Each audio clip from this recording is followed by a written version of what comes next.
Hello, I'm Amy Obst, editor of Outreach NC, Aging Outreach Services monthly publication that we put out to the community. And I'm here today with Reverend Sue Hudson, a Presbyterian minister. And we're talking today about the spiritual health and wellness of seniors.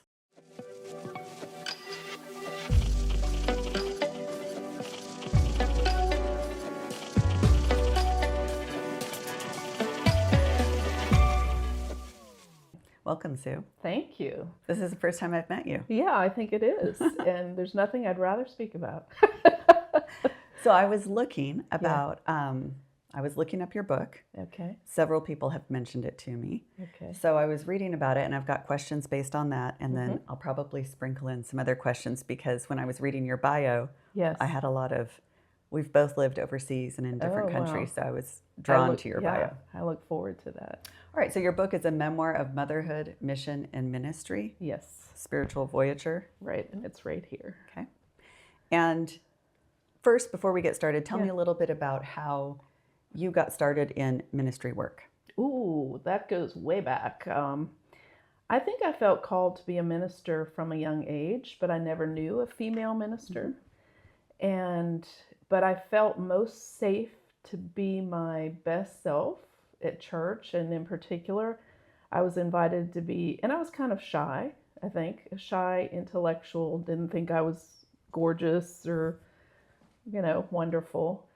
But I was invited to be the lead in several plays that the youth did in our church, like funny plays, a king in something. I was like, a king? You want me to be the king? I think Winnie the Pooh in something. But that helped me feel like I could do anything if I put my mind to it. So you grew up in the church? Yes, Presbyterian Church in Pittsburgh, Pennsylvania. It was my grandparents' church. They sat in the balcony on the same pew every week. We sat in a different place, but yes. So then after graduating high school, did you immediately say, this is my path now? No. I was an English major at Wake Forest University, and it's interesting. I did apply to seminary my senior year of college. And my dad said, Sue, you're going to have to get a real job before you go back to school. And I went, oh, okay. And I had my secondary teaching certificate already in process. So I took a teaching position in Virginia Beach as a 7th grade English teacher for 1 year, and then went to seminary. How was that year? It was wonderful, actually. I enjoyed it. At Wake Forest, they had an advertisement that said, teach at the beach. I'm a beach girl. I love the water. It's like, teach at the beach. So both my college roommate and I both applied. We both got jobs, and we both moved in together in Virginia Beach. So that sounds like a good year. It was. So you go to seminary. Was it what you expected? Yes, I think one of the most exciting things was Professor Dr. David Scholler, who was a Baptist, and I was at Gordon Conwell, which is not a Presbyterian seminary. It's a little bit conservative, perhaps, more than I am at this point. But my Baptist, he was a professor of New Testament studies, Greek, the whole 9 yards, and he advocated for women becoming ministers. And he advocated for women years before I had ever met a woman minister. And he documented why, though the Bible says women should not teach, that was because of their culture at that time. But Jesus always included and celebrated the gifts of women in Jesus's life. So that empowered me to become who I wanted to be. That's an interesting story. Yeah. I mean, I could say 1,000 more things about that, but I'm going to try to keep us on target. So tell us about your mission work then. Okay. So my husband and I actually got married, and our first job was to be volunteers in Korea. So literally my first year of marriage was at a seminary where we lived in the dormitory with students from the seminary in Seoul, Korea, at the Kwangnaru Shinakdaehakyo, the Presbyterian Theological Seminary. And I taught Christian education, and we also worked with a group. They gave scholarships to international people like from Africa and Asia who wouldn't ever have the opportunity. And so they came and studied in English in Korea. So we were kind of facilitators of all that. Oh, so you had a multicultural Yes. environment there. Yes. So that was beautiful. So how long had you just graduated seminary and you went right into this? Were you? Absolutely, like a month. We got married June. We were like went to missionary training in July at Montreat Conference Center here in North Carolina, and then went to Korea. First year of married life. So I read in sort of the description of your book that you like to live and work between cultures. Tell me what that means. Yeah, that's so interesting. I found myself, we never got to stay in one place for an extended period of time where I would actually learn the language and settle there. And partly that wasn't our choice, it was the way things happened. And so that kind of led me to believe that I have spent a lot of time with people in between cultures, and I myself have been in between cultures. And when we were in India, my husband had to go back and forth to Pakistan because we were regional liaisons for South Asia. And as he would say, you're the anchor, you're the teacher at the school. And I'm, going to these different countries. Well, then India would not renew our visas because of the Pakistan connection. I think we will never know. But my youngest daughter, was getting ready to do her senior year in high school at the American Embassy School in New Delhi, and we couldn't get back, but she could get a student visa. So she moved in with her volleyball coach who had a daughter that was her age and a friend of hers until I could get back on a visitor's visa, pack up our house, be there for her graduation. That was rather dramatically difficult. And then the Presbyterian Church hired my husband to be Asia coordinator, and they didn't offer me anything. And we were both ministers and both partners in this ministry.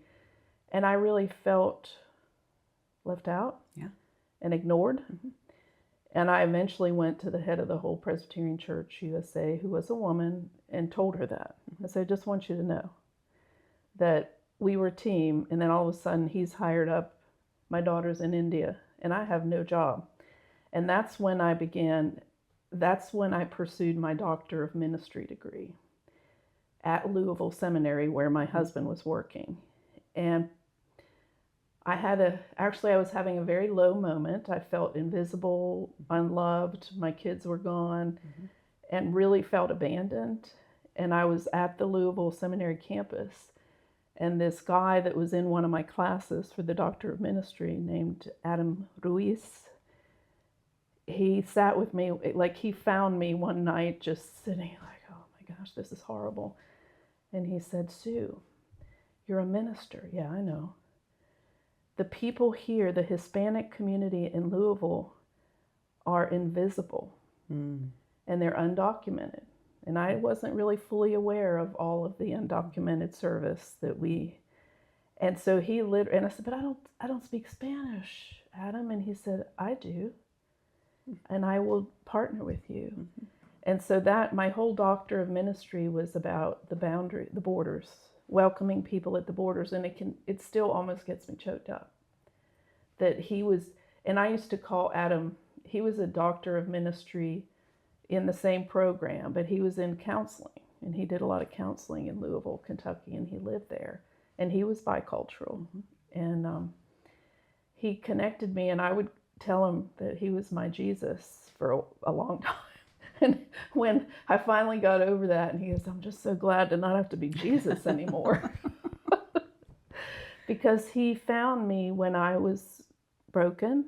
And, so I have a very sensitive awareness because, one of the guys that I got to meet, I won't go into the details, but he was undocumented Hispanic worker working at an Indian restaurant of all things, and was not being paid. And he was kind of being treated like a slave, and he had no car. They gave him a place to live, but he was like a slave to them. 3 doors down from the Presbyterian Church where I would meet with Juan to help him with his English, and then he would help me with Spanish. And eventually he fled. and moved in with the Presbyterian pastor of that church that was 3 doors up from the Indian restaurant. And so I was a part of that. And it was just beautiful. And that was a wonderful pastor that worked there. So your mission work wasn't just overseas. No. Your mission work was It's kind of throughout your wherever entire I career. am. Yeah. Yeah. Yeah. Did you ever feel betrayed by your faith? I would say I felt a little bit betrayed by my church during that in-between period. But I think I'm always believe in the best, that hang in there and things will be all right. Like from a young age, I really felt God's presence with me. And I was invited to preach a sermon when I was still in high school by one of my pastors. And it was like a Sunday afternoon sermon. And actually, that changed my life. And the scripture was abide in the vine. Like just abide in the vine and you will be fine. You know, so that's the life I want you to live. And so that was way before I got a call to ministry, but I was invited to preach, and I had a wonderful youth ministry experience. And So it sounds like you've had a lot of, even though you've had hardship, and you said you felt betrayed by organizations or institutions. Yeah, institutions. Right. That didn't ever extend to a kind of spiritual distress inside of yourself. Not really. You always had sort of a guiding, stable. I think I always have, and I call it the nudge in my heart. Like when I have a nudge, that's where God speaks to me. And it's kind of in my gut. And for instance, I always wanted to write a book because my mom was a writer, and I kept wanting to do it. And I could never balance it with ministry, which was full time. Everybody needs somebody sometime. They're dying, they're getting married. It never complies with my family schedule. And I'll be honest, I shouldn't say this, but one of the churches, which is local, always has a Thanksgiving meal at the church. And I always resented it because that meant my family had no Thanksgiving meal. And they still do it. But anyway, forgive me, Lord, for saying that. But it always was hard because our family time was always crunched by the church. But anyway, I was going through this period of, I was depressed. I have had depression at various times, and I was feeling depressed and wanted to write the book. And in the middle of the night, I kept hearing God say October 31st, October 31st. And so I eventually had the courage to tell my husband, who's also a minister, God is telling me, or I just said, I think I need to let go the ministry at Bethesda Presbyterian Church in Aberdeen, October 31st. And we were co-pastors. And then I waited a week before I brought it back up. And I said, I think I need to do it October. And this was probably September. And he said, can't you please work through Easter?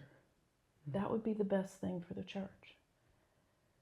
And then I waited a day or two, and I said, honey, if God is saying October 31st, and he immediately just, I'm not arguing with God, Sue. Do what you need to do.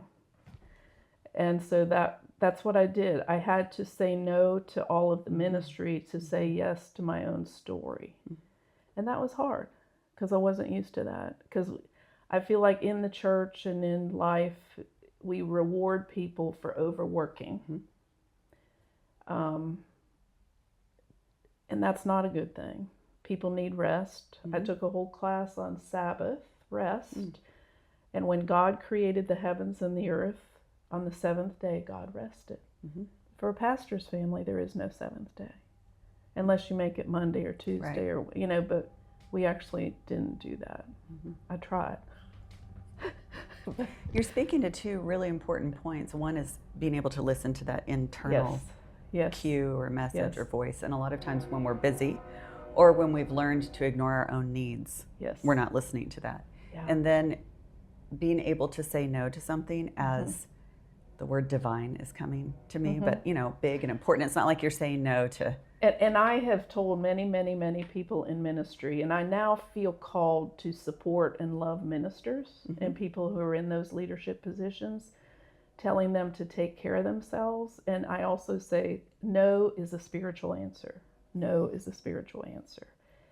And I also got the nudge, which I want to tell you, like 20 some years ago, we were missionaries in Pakistan. And I felt the nudge to go home, and that I wasn't a minister yet because I hadn't completed I had 4 years of seminary, but I hadn't done the ordination track. Mm-hmm. But in Pakistan, where women had to sit by the side, cover their heads, not speak, I thought, I've had all the freedom in my life and I haven't become a minister. So I left Pakistan early with my husband staying and me leaving with 3 daughters, 4, 7, and 10 years old, or maybe 5, 8, and 11 by that time. And nobody was sick in my family, and I actually packed everything that I would ever want to go home with me, even though everybody thought I was only going home for the summer to do the ordination exams. But I knew in my gut that I was going home. And as it turned out, my mom only lived 9 months later, and I was living with her whole last 9 months with my 3 daughters in Pittsburgh, Pennsylvania. But she wasn't sick when I went, but then she didn't feel well, and around Thanksgiving time, we left like in May for the summer. I did the ordination exam. She babysat, cooked, fed, cleaned us. And then she got a diagnosis of inoperable brain cancer. Mm-hmm. So I was literally with her up to her last breath. So listening to that voice has been important for your development. And no one understands it. Mm-hmm. And nobody can be sure that that is God's voice, but for me it is. And I've had to follow that instinct. When the whole world just like, why are you doing that? Right. And have you felt a sense of peace? Oh, deep peace. Yeah. And especially looking in the rearview mirror, thank heavens I did that. Or I would forever regret it. Yeah. Yeah. How would you say that your spirituality or faith has changed or evolved as you've aged? I just turned 70 this year. And so far, it's my favorite year of life. Really? And I tell people that because now I'm retired, and my line is that I now work directly for the Holy Spirit with no intermediary bosses. Mm-hmm. And I love it. And that's the truth. But the Engaged Brains Project with Karen Sullivan and all of this, Engaged Brains, Sue Hudson, came last year, about a year ago. It was in the Pilot newspaper. And when I read it, I felt that nudge in my gut, same nudge. And then my husband was home, and he came later in the afternoon and said, Sue, I read something in the newspaper that I thought you might be interested in. And I went, okay, double nudge, I'm in. And I dove in. And she had different levels of volunteer. Do you want to be a champion or this or this or this? And all day I'm like, do I really want to dive into dementia land? Mm-hmm. And then at the end of her meeting where she was presenting the opportunities, I thought, if I'm going to do this, I'm diving in deep. Mm-hmm. I'm going all in. But the other little piece of the story is that Karen Sullivan diagnosed my own father with Alzheimer's and Lewy body dementia. And literally, my husband and I were both in ministry. I was in Robeson County at St. Paul's Presbyterian Church as a solo pastor at the time. And we got a call from the police that my dad was out wandering in the middle of the night with not the proper clothes on near the cemetery looking for his car, which was in the garage at his house. Mm-hmm. So it was Palm Sunday, Easter week, pastor's life. My husband had his church, I had a church. We had to go rescue my dad in Pennsylvania and literally moved him to North Carolina without him knowing. We said, you're coming for a couple weeks, but he never went back. And literally, Jennifer Tyner is the first person I was introduced to help with my dad. Mm-hmm. We were living in Robeson County, St. Paul's. And I don't know who recommended her, but go talk to Jennifer Tyner to get some. Of course, my dad, we had some home health care people come, and he would tell them they could go home, that he didn't need them, because he was very physically fit, but a wanderer. Mm-hmm. And we get lost. But then Jennifer, or perhaps Dr. Deutker, who's right up the road here, he became my dad's gerontologist. And he recommended Dr. Sullivan to diagnose him. And so we got immediate attention from people that now I realize there's a waiting list of a year and a half. But when that happened, which was probably 2013, Jennifer, Dr. Deutker, Karen Sullivan, they gave us the diagnosis, and my dad lived with us. And then things happen when we're out doing our work. He's out wandering and he goes to the police. And so then we had to explore different healthcare options. So he was at Elmcroft, he was at Fox Hollow. But then he would wander, and he would be in the assisted thing and then slapped in the memory care unit, where he wasn't bedridden. He was fully functioning, except for didn't know where he was. That must have been so frustrating for him. It was. And we just kept, when he'd get tossed into the memory care, we'd take him home again for a while to get a fresh start. So I feel like I have been through what other people are going through, and so I have great empathy for what they're going through. I've learned so much from Jennifer Tyner. Oh, she was wonderful. Yeah. So, I mean, I could just go on and on. Oh, I know, I could too. What was your favorite place that you lived? I really love Korea. Our first daughter was born in Korea, so that was our earliest time overseas. But I give them credit. The church in Korea was booming. And I could sing the hymns in their language because it was a phonetic script. And I got close to a woman missionary, Vanita Spencer, who already lived in Seoul. And we would talk on the phone. And at the end of every conversation, she would say, Sue, okay, we've talked about it. Let's bring God into the conversation. And she would say a prayer over the phone. And that changed me, that prayer is everything. And in Korea, they have night-long prayer services and prayer retreats where you go away for a weekend and all you do is pray. And so I kind of attribute my prayerfulness, which is pretty strong, with Korean prayerfulness. I never thought of it that way. Yeah. And living in other cultures. So you've been in cultures where gender's treated differently. Oh, very much You've lived so. with other languages. What would you say in terms of spirituality crosses all cultures? Love. And interesting that you would ask that, because I love languages and I love trying to speak languages, but our most recent assignment was to Japan.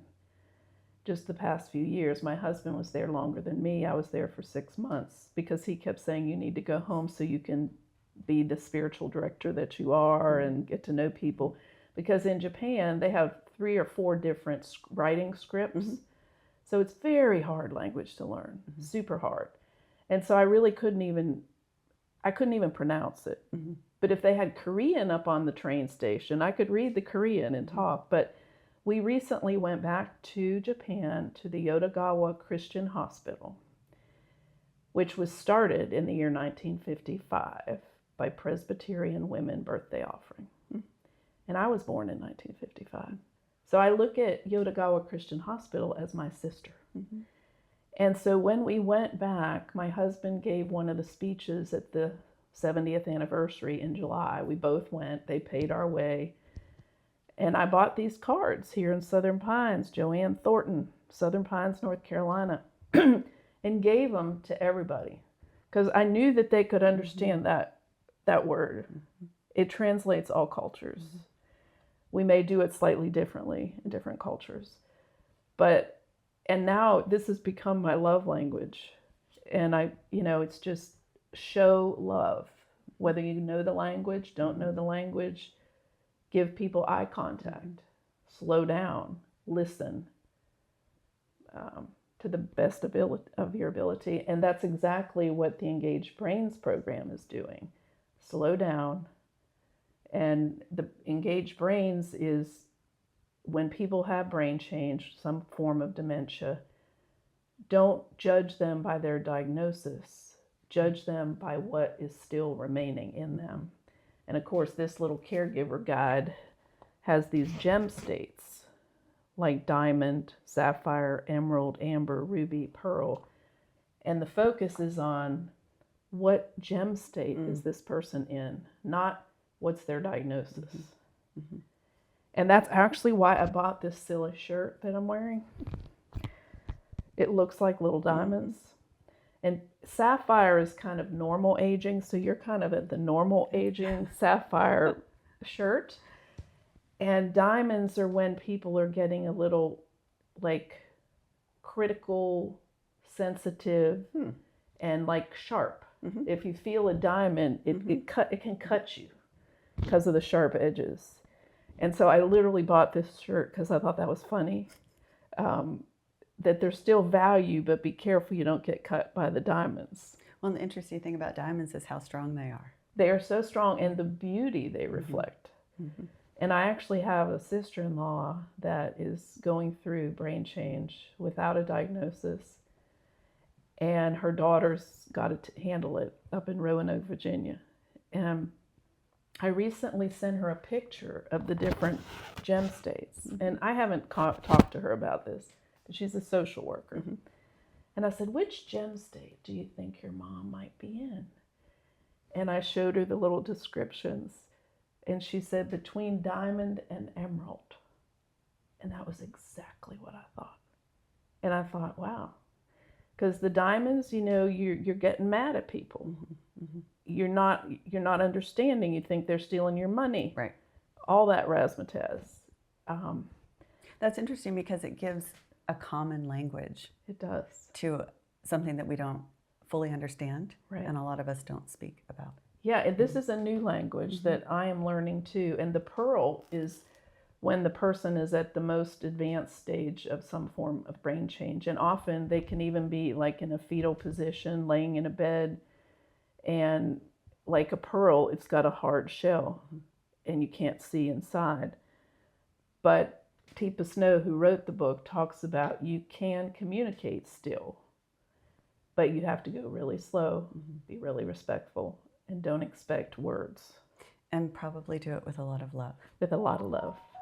All right, so we're going to link to everything. To Spirited, I was going to say spiritual. Spirited Voyager. Spirited Voyager. And Voyager is with that travel thing. And there are different rafts, right? Different rafts. Okay, yes. See, I'm going to go off tangent again. We're going to link to everything, including the engaged brains. Thank you so much. I hope I get a chance to interview you again. Oh, this has been a joy, and it's almost better that I didn't prepare. I know. I love it. Impromptu. Exactly. Thank you. You are most welcome. Thank you.